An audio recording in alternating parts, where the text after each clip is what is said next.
Dylan Lee, and I'm doing the great and wonderful book review project on the novel called Ready Player One. So, let us start with the spoiler-free uh, section of this review project. Well, first of all, heads up, I'm recording on my iPhone 8 Plus. It's kind of bad quality, and I'm trying to do this all in one take, so I don't have to edit it, because I don't want more work for myself. Oh, and there's also a movie. There's a movie. Okay, we will now begin. If you're into like sci-fi, action, video games, fantasy, adventure type stuff, you might enjoy this novel.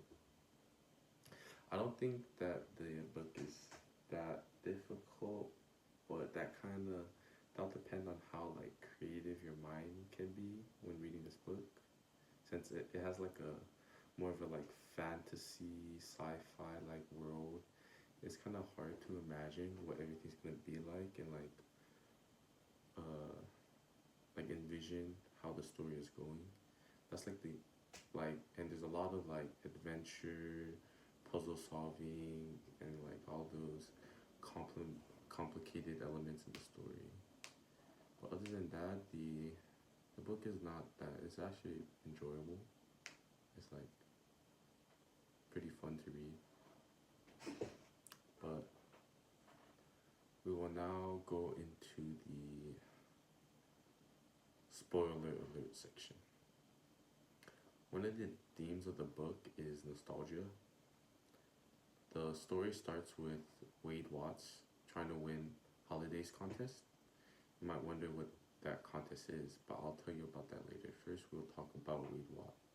Wade Watt is a high school student who lives in a trailer park in Oklahoma City, in poverty, like a slum or like a dystopia in 2045.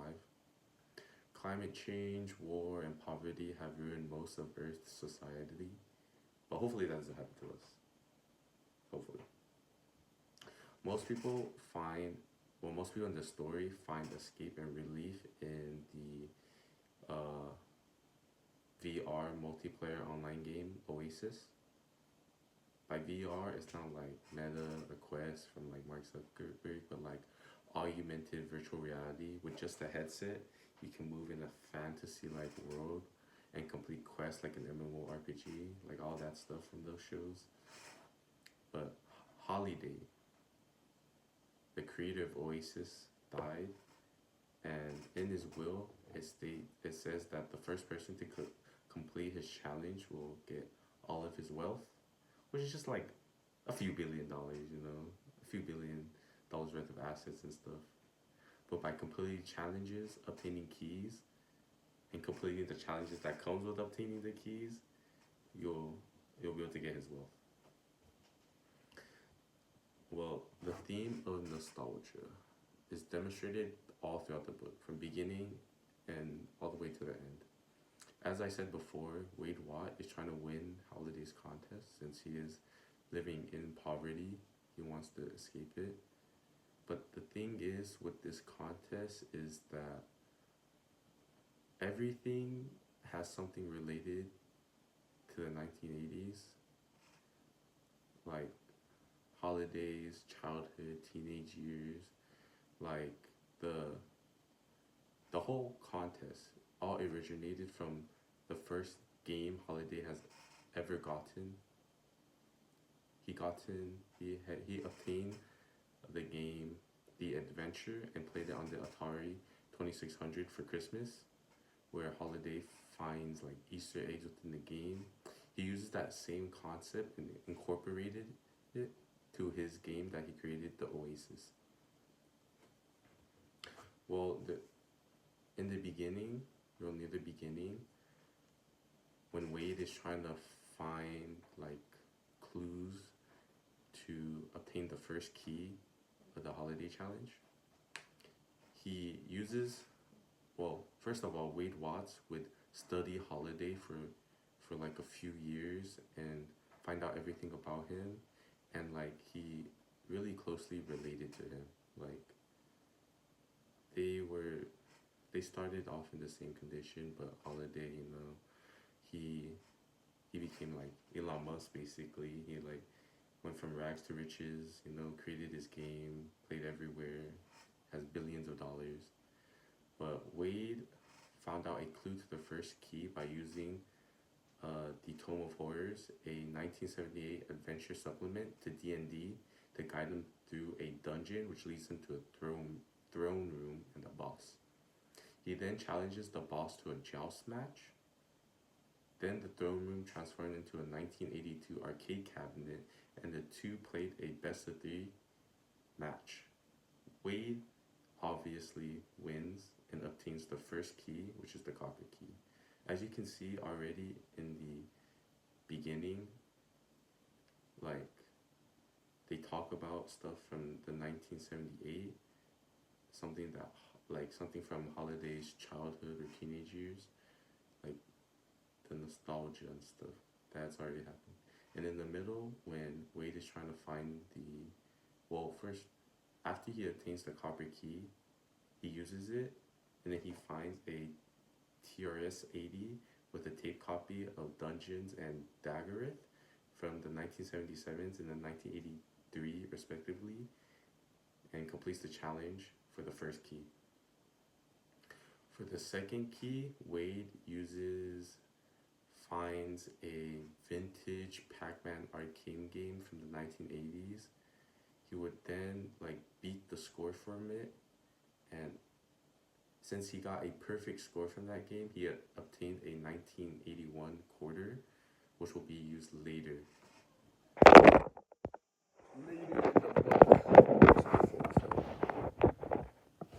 Anyways, and then he obtains the second key, the Jade key. He then uses the Jade key and finds the arcade game Black Tiger from the 1987s. He would beat and then uses a Voight chem test from the 1982 film Blade Runner, and continue on from what I was saying because I kind of messed up. So he uses the Jade key, beats the arcade game Black Tiger from 1987, and then he finishes the second key challenge. Then for the third key, he uses the Von Camp test from the 1982 film Blade Runner and the Rush album from 1974 to obtain the Crystal Key, the third key. And while doing that, there was many trials between the real world and the VR world, and other corporations trying to kill them and obtain the wealth. But after those trials, he would go back into the VR world, and then he would use a clue. 3 is the magic number from the Schoolhouse Rock from 1973 to try to use all 3 keys to complete the challenge. There was many tribulations and stuff, but after that, after he uses all 3 keys, he had to go through another challenge, which is a single arcade machine, Tempest, from 1980s. Wade had to beat Holiday's highest score from that game, and eventually, after many trials, many attempts, eventually did, which brought him into a room with an IMSATE 8080 from 1975, and using the knowledge from D&D to log in, he would power up this whole room. And Wade would sprint to the Atari 2600 and play the game The Adventure, the first game Holiday ever played, and finally wins the contest and all of his wealth. Well, now we're at the end. I kind of forgot to mention that, but that's pretty much the end. Well, the theme of nostalgia could be a lesson to real life. In the novel, Holiday and Wade uses nostalgia to escape the cruel real world.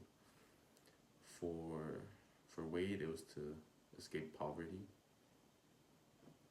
and for Holiday, it he was also in poverty, so he uses that to just escape from it.